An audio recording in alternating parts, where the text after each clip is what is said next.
अध्यक्षपदी आणि पूर्वी मी एकच धन्यवाद मानेन जे पंजाबी सर माझे फार जुने असं मी अमिताभ बच्चन म्हणून त्यांना ज्या बघतो त्यांच्या व्यक्तिमत्वामध्ये नेहमी जे प्रश्न असतात विचारतात आम्हाला प्रश्न न्यूजचे आणि बरोबर असं असलेलं लक्ष अमिताभ आमच्या पत्रकार क्षेत्रातलं पंजाबी सर आणि यादव सर खरंच नावातच ब्लॅक अँड व्हाईट आहे क्लिअर कट उगाच ट्रान्सपरन्सी आहे एक तर खरं सफेद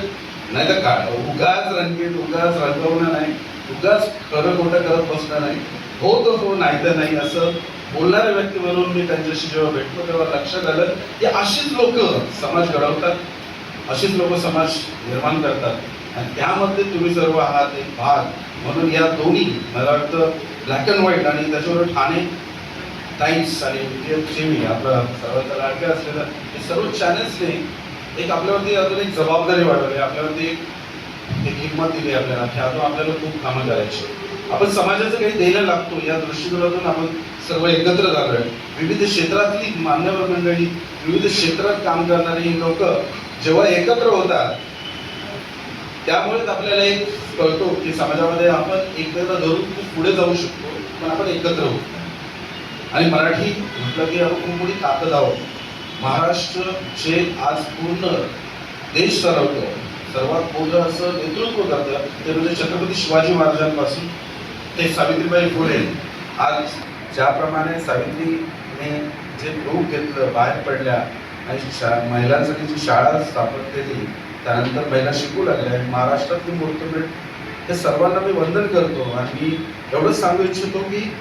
मी आज हे जे काही घडलो आहे ते मी खरंच म्हणेन आकाशवाणीला मी 2008ला पहिला इंटरव्ह्यू दिला तिथे शिकलो मी बोलायला दूरदर्शनवर दिला IPMला दिला बऱ्याच ठिकाणी मला कळलं की बोलणं म्हणजे काय असतं त्याच्यातली नामावंती जे लोक इथे उपस्थित आहेत तुमच्यासारखे आध्यात्मिक क्षेत्रातले लोक आहेत की ज्यामुळे मला सांस्कृतिक विभागामध्ये काम करताना आणि त्याच्यानंतर कला आणि सांस्कृतिक विभाग आला आणि आता कला सांस्कृतिक पर्यटन आला आता पर्यटनामार्फत मी प्रयत्न करतोय की हे सगळ्या मंचाला एका वेगळ्या स्टेजवर नेण्याचा एका वेगळ्या उंचीवर नेण्याचा प्रयत्न करतोय आणि ते आहे महोत्सव मार्फत आपण 15 एकरवरती समुद्रकिनारी महोत्सव ज्यामध्ये कला सांस्कृतिक तुमचं अध्यात्म हे सर्व आपण एका मंचावर आलं आणि वाळूमध्ये बसून सिनेमा वाळीमध्ये बसून फॉरेन स्टाईल आणि त्याच्यामध्येच ती भजनं त्याचमध्येच ती कीर्तनं असं सगळं तो मंच समुद्रकिनारी आपण वेगवेगळ्या ठिकाणी कोकणामध्ये करतोय पालघरपासून स्टार्ट केलेलं आहे तर आपण हे काम करतोय आहे या कार्यक्रमामध्ये बऱ्याच जणी वेगवेगळ्या क्षेत्रात आहेत मला असं वाटत नाही की मी एवढा मोठा आहे खऱ्या अर्थाने प्रत्येक पुरुषाच्या मागे एक स्त्री उभी असते आणि असते कारण त्याशिवाय शक्य नाही कारण माझ्या आईचे आशीर्वाद आहेत कारण मी आईवडिलांना विसरू शकत नाही त्यांच्याशिवाय आपण एवढे मोठे होऊ शकत आम्ही एक किडे होतो त्यापासून एवढं घडवणं आणि 60-70 किलोचं बनवणं त्यासाठी त्यांनी किती कष्ट केले असतील त्याचे जे ऋण आहे त्या आईने मला सांगितलं मला मी विचारायचो लहानपणी बहीण का नाही आम्हाला राखीवर मानतात तर त्यावेळेला तिने मला सांगितलं होतं की बेटा ज्याने ज्याने मुलगी दिसेल तिला मदत कर तिला हेल्प कर जिथं पहिला दिसेल त्यासाठी तिला काहीतरी सहकार्य करण्याचा प्रयत्न कर ती अडचणीत असेल तर तिला तिच्या पाठीशी उभा राहा फक्त ती बहीण होईल असं कोण राखी बंद कर आज बघता बघता छत्रपती शिवाजी महाराजांसारखं काम करत गेलो मला असं वाटलंच नाही की मला कोण राखी बांधेल आज साधारणतः महाराष्ट्र गोवा राज्यात आता मी काम करतोय गुजरातमध्ये काम करतोय राजकोट आहे दिल्ली मध्य प्रदेश तेलंगणा कर्नाटका आता छत्रपती शिवाजी मी गावा करायला आईने शिकवलं आणि काम करत गेलो आणि या महिलांच्याच कामातले लोक हसलं ते काय बायकांचं ठिकाण तर महिलांनी बघता बघता आज माझ्या 9 लाख महिला लॉकडाऊनच्या आधी मी सक्षमीकरण आणि त्यांना पायावर उभं करू शकलो त्यांच्या घरात काहीतरी एक वेगळं उत्पन्न स्वादन म्हणजे स्वयंरोजगार रोजगार देऊ शकलो त्याच्याने देवेंद्र फडणवीस यांच्या काळात मला राष्ट्रसेवा समाजरत्न हा महाराष्ट्र शासनाचा पुरस्कार मिळाला आपल्याला अभिमान आहे त्यानंतर आज आपण उभे आहोत पालघर किंवा आदिवासी विकास कार्यक्रम असो मागासवर्गीय कार्यक्रम असो किंवा तळागाळातल्या महिला असो कचराव्यसक मुली असो किंवा आपल्याकडे असलेली वेगवेगळ्या घटकातली तुमची घरमाटी जाणारी मंडळी असो त्या मंडळींना घेऊन आपण वेगवेगळे असे सक्षमीकरणाचे कार्यक्रम करतो की ज्याकरून तेही चांगला प्रवाह देणे आणि त्यांची कुटुंबही चांगल्या प्रकारे आपल्यासारखं आयुष्य जगावे यासाठी आम्ही ही धडपड करत असतो त्यामध्ये महिला सक्षमीकरण कार्यक्रम होतात पण यावर्षी 12 लाख आपण भारतभर या डोंबिवलीकर असलेल्या सुपुत्राने काम केलं आहे. यासाठी आपल्याला उत्कृष्ट प्रकल्प एकनाथजी शिंदे साहेब मुख्यमंत्री असताना तो पुरस्कार जाहीर झाला आणि आपल्याला पद्मश्री पद्मभूषण डॉक्टर बाबा आमटे राष्ट्रीय पुरस्कार दिल्लीला जाहीर झाला. हा डोंबिवलीकरांचा मान आहे, कारण आपण डोंबिवलीचे लोक सांस्कृतिक कला सगळ्या क्षेत्रात अग्रेसर आहे आणि सर्व क्षेत्रातील लोक मला मार्गदर्शक आहेत. याच्यामध्ये सर्वात वरिष्ठ ही जी मंडळी आहे त्यांचं जे आशीर्वाद आहे त्यामुळे आज इथपर्यंत आपण पोहोचू शकतोय त्याचा अभिमान वाटतो. कारण कला क्षेत्रातल्या मंडळी तर मला नेहमीच हो दादा पुढे कर आम्ही आहोत, ही जी सगळी ताकद आहे ही फक्त डोंबिवलीत भेटली. मला डोंबिवली सोडावं कधीच नाही. मला अगदी फॉरेनला विचारलं गेलं की लंडनला काय होतं, पण नाही वाटलं. मला ती ओढ ते प्रेम आहे इथल्या लोकांचं जे डोंबिवलीत आहे ते मला नाही वाटत. म्हणून बरेच आता ज्ञानदा आली सगळेच कलाकार म्हणतात इकडे डोंबिवलीला घर बघेल. म्हणजे असं झालंय की डोंबिवली म्हणजे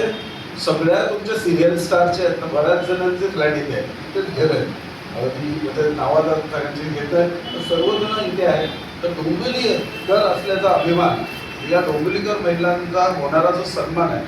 तो बघून खूप आनंद वाटला. कारण ह्या तळागाळाची काम करते, ती धडपडत असते घरामध्ये, सर्व काही सक्षमतेने ती करत असते. तरी तिला आवडतो तू काय केलं तुला काय कळतं का घरात आहे तुला आपल्याला का मुलगा म्हणतो आई तुला काय कळत नाही शांत राहा, मला टीचरने सांगितलं ती लहान पोरं मला माहिती नाही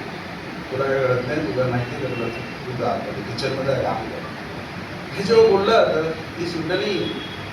आज तिच्यामुळे आज हा पुरुष हा काम करू शकतोय. आपण किडे होतो त्याचं हे शरीर बरोबरपर्यंत तिने जर किती कष्ट केले आणि तिथे जी सहनशीलता आहे त्याच्यामध्ये ती ताकद आहे म्हणून आपण तिथे उभं आहे.